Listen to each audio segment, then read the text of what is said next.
Hey, what's going on, guys? Rome Gaming here, back into the video. Today's episode, we're going to be taking a look at the Protection Paladin for Season 1 of Mythic Plus and the War Within. So let's go ahead and get started here. Let's start out with some of the pros and we'll get into some of the cons. So Protection Paladin has really good group utility. There is a little bit of a learning curve in terms of how to use it. You can kind of choose specific mechanics with things like your Blessing of Protection, you have Blessing of Sacrifice, you have Cleanse Toxins, you have Blessing of Spell Warding. You just have a ton of different tools in your kit to be able to utilize to kind of help offset damage. We also have some of the best interrupts in the game, especially coming from a tank standpoint. So good control over caster mobs with range interrupt and silences. So we have things like our Avenger Shield that does a ton of AOE interrupts. We have our Divine Toll, which casts Avenger Shield, which will do even more interrupts for us. And we also have access to our Hammer of Justice as well. We can also help offset bleed damage pretty well with our just pretty crazy healing through Word of Glory. We're also pretty good against magic damage due to our Holy Shield. So Holy Shield basically allows us to block spells, which is very good, especially considering some of the hardest hitting damage in this game comes from magic damage. We have access to a ton of different cooldown options. So we have access to things like Eye of the Tear, we have Sentinel, and you can pretty much have access to something for just about every single pack on higher level keys. We have really good passive mitigation as well through spells like Barricade of Faith, Strength in Adversity, and Shield of the Righteous. They have one of the better AoE damage profiles as well. Then Prop Paladin also has access to the Dwarf Race for access to Stone Form, which is going to allow us to remove those bleeds, those curses, those poisons ourselves. Now, with that being said, there is a direct con to that. So while we do have access to Dwarf, we do not have access to Night Elf, and Night Elf is pretty much meta in almost all comps for a Shadow Meld. It can allow you to skip specific packs and high-end keys. But, this is more of a beginner's guide than anything, so we're not going to worry about that con too much. Another con is we do have a little bit of ramp-up time with Shield of the Righteous. You do have to have Holy Power in order to utilize this spell, so you want to make sure that you're storing some Holy Power before going into the next pack. We also lose quite a bit of mitigation if we have to stand outside of our consecration, so we're not one of the best kiting tanks in the game. We don't have any sort of AoE grip, so it's kind of hard to reposition mobs as well. You're kind of stuck wherever you drop your consecration. You're kind of stuck there. And if mobs don't pull into your consecration, it's kind of hard to go to them, and it's kind of hard for them to come to you. We have no baseline AoE stun. We do have access to things like Blinding Light, which can be pretty useful, but it's not nearly as good as something like an AoE stun.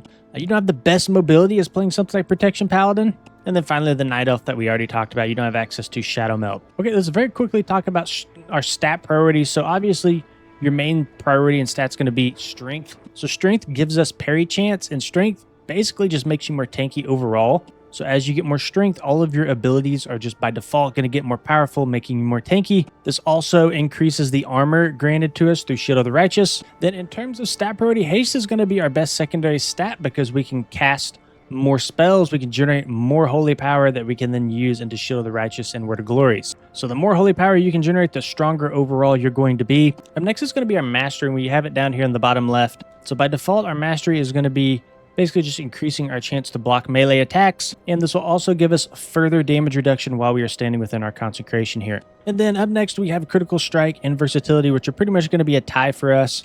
Typically, Versatility is going to be better if you're playing more defensively, and Critical Strike is going to be a little bit better if you're playing more offensively. So you can put stats into those two as you see fit. So let's quickly take a look at our Lightsmith tree. This is going to be the hero tree that we're running. And then just some of our base talents and kind of what you should be looking after while you do play Protection Paladin. So first thing I want to bring your attention to is something at the top here. I'm not going to read this all out, is our Holy Armaments. So basically you have a Bulwark and you have a weapon, and you're going to kind of rotate between the two. And the typical priority is the Bulwark will go on yourself and the weapon will go on a DPS. So almost think of it as like a mini version of like a power infusion. Now I do have a bunch of different spells and things that can kind of determine when this procs. So for example, during our Avenging Wrath, if we look at Blessing of the Fortune, Avenging Wrath summons an additional sacred weapon, and during Avenging Wrath, your sacred weapon casts spells on your target and echoes the effects of your holy power abilities. So this means you do not want to be casting your sacred weapon during Avenging Wrath. You don't want to overlap those two, because that will be a waste of a sacred weapon. Now, if you do get the proc of the Bulwark, it's totally fine to use that when you're overlapping Avenging Wrath. It's totally fine to do, but just make sure you're not doing that when Sacred Weapon proc. Now, one thing that's really cool about this is right below we have Solidarity. If you bestow an armament upon an ally, you also gain its benefits.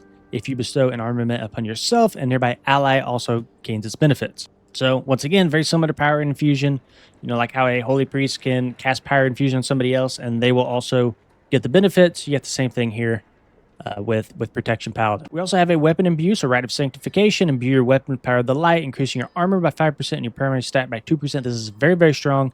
Lasts for 1 hour. So you want to make sure that you're putting this on your weapon. Now, another thing we're going to look at is Valiance here. So consuming Shining Light reduces the cooldown of Holy Armaments by 3 seconds. So what is Shining Light? If we go to the top right here, every 3 Shields of Righteous make your next Word of Glory cost no holy power. You get a maximum of 2 stacks. So essentially what this means is the more Shield of Righteous that we get out, the more armaments that we get out, the more damage your group does, the more defensive capability that you get. Now, that's not the full story here because you do have to get that CDR by consuming the Shining Light, and you cannot consume the Shining Light without casting Word of Glory. So Word of Glory is going to be very core to Protection Paladin, and you want to make sure that you're spot healing as much as you possibly can, and you want to be consuming those Shining Light stacks. Okay, let's just talk a little bit about your tree here. So at the top of the tree, you have Avenger Shield, 15-second cooldown. This is how you're going to be starting most of your pulls. So you're going to throw it out there, and it's going to give you a big shield for 60% of the damage dealt. It's going to grab a lot of threat for you as well. So what's really strong about Avenger Shield is if we look at the middle of the first paragraph, interrupting and silencing the non-player target for 3 seconds and then jumping to 2 additional nearby enemies. So you throw this out, and this can interrupt multiple mobs at once. And this is why Protection Paladin is so good in Mythic Plus, is because you have so much mob control. When you pair a Protection Paladin with something like, let's just say, for example, a shaman that has the Thundershock talent that knocks everything up on top of a cap totem. Then you throw out an Avenger Shield.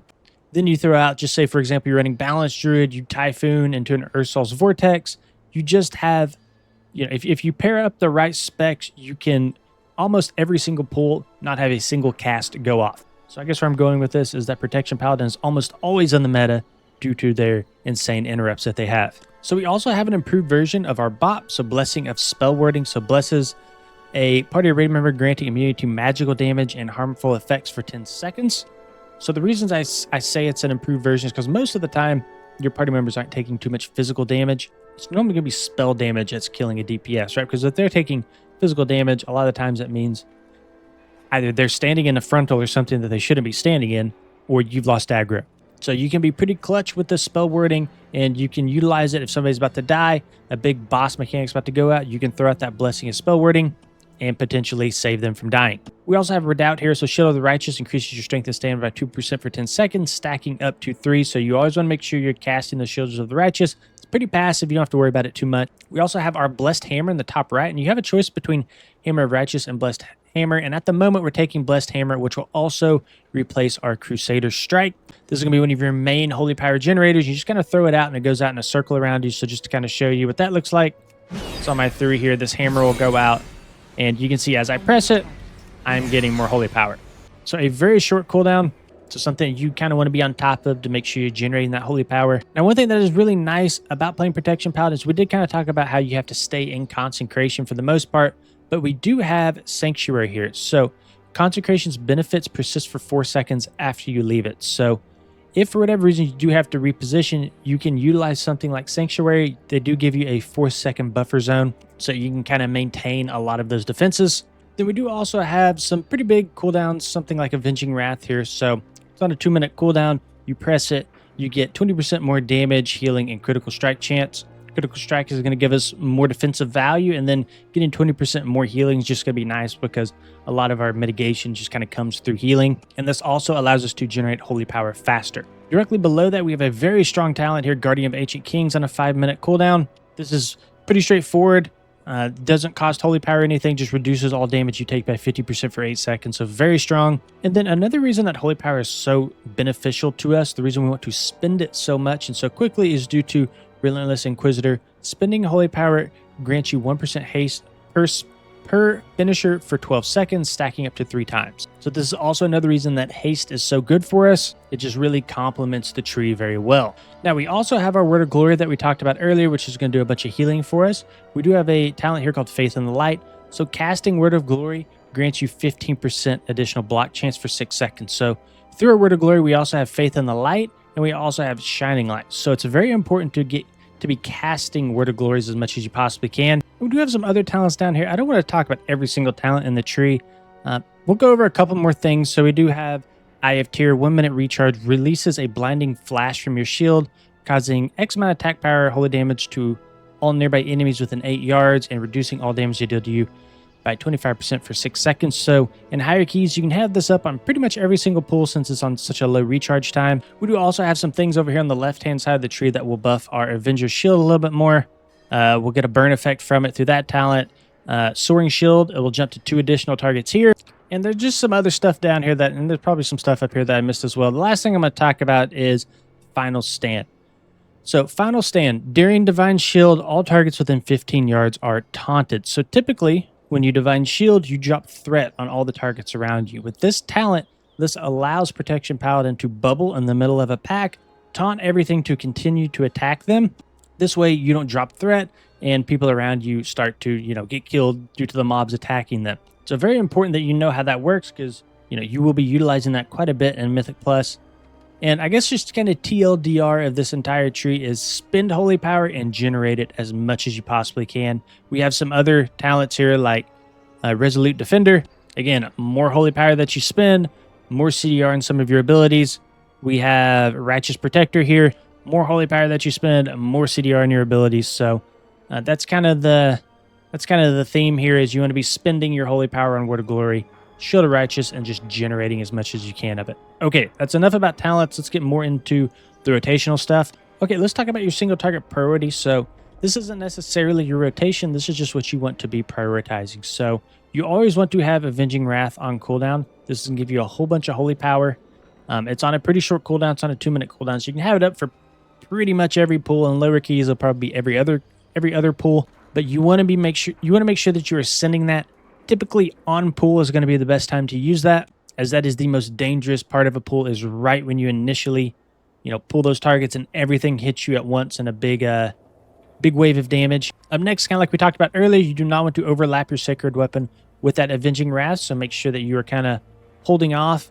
If you're in wings, just make sure you're holding off on your Sacred Weapon until those wings do expire so you're not getting a wasted charge of that. Your next priority is going to be make sure you're standing within your consecration. You get tons of defensive value for being in it, so make sure you're in it. Your next priority is going to be your Shield of Righteous stacks. So we talked a little bit earlier about Shield of Righteous and how Redoubt can stack up to 3. The fourth thing you want to prioritize is getting those stacks up to 3. You're going to be a lot more tanky while that is up. So make sure that you're prioritizing Shield of the Righteous, those stacks, and make sure you are not capping on Holy Power. Up next is going to be Hammer of Wrath. We haven't talked too much about Hammer of Wrath, and there's not too much that changes rotationally with it. However, during your wings, Hammer of Wrath will increase its duration if you cast it during your wings. So right after you pop wings, make sure that is one of the buttons that you're pressing. You'll get more value. Up next, we have Judgment. There's not too much to know about Judgment. I mean, it generates Holy Power for us, so it's used more as a generator than anything, but there is the added effect of it. If we hover here, Judgment, the next ability that we use after Judgment will be increased by 40%. So typically you can Judgment into a Divine Toll, and if you remember from earlier, our Divine Toll will throw out an Avenger Shield for us, so we can kind of buff that Avenger Shield up through our Judgment. But typically that's sort of the gameplay loop with Judgment, is you're trying to buff up your next Avenger Shield. Our next priority is we just want to make sure we're not overcapping on our charges of our holy armaments. So if you ever see yourself sitting at 2 charges, you do want to try to get rid of that second charge as quickly as you can so we're not wasting anything. Then from here, your next priority will be your Avenger Shield and then Holy Bulwark. And then from here, quite simply, we're just sort of generating. We're kind of going into generators like Blessed Hammer. We're using our spenders like Word of Glory to consume the Shining Light that we talked about earlier. And then just to recast your consecration will be the final priority. Just make sure you're keeping uptime on that ability. Okay, then for your AOE priority, pretty similar stuff, to be honest. Really, the only main change here is Avenger Shield is being bumped up in priority quite a bit due to Bulwark of the Righteous Fury. So Bulwark of Righteous Fury really comes into play more in AOE scenarios because it's going to be based on additional targets hit. So if you just read it out here, Avenger Shield increases the damage of your next Shield of Righteous by 20% for each target hit by Avenger Shield stacking up to 5 times. So this just kind of naturally makes Avenger Shield more valuable to us. And then from here, everything else stays the same in priority. Hammer of Wrath into Judgment. We want to use our judgments to kind of beef up our Divine Tolls. Judgment is not quite as prevalent in AoE as it is in single target because it's only beefing up your Avenger Shield on the primary target that it hits, so it's not as big of a deal in AoE. And then down here, just make sure you're not sitting on any Holy Bulwark charges. Make sure you're generating with Blessed Hammer. When you do get a Shining Light proc, make sure you're spending that, or you're consuming that with Word of Glory, and then refresh your concentration. All right, guys, that's going to be it for this video. If you enjoyed it, please consider liking and subscribing to the channel. See you on the next one.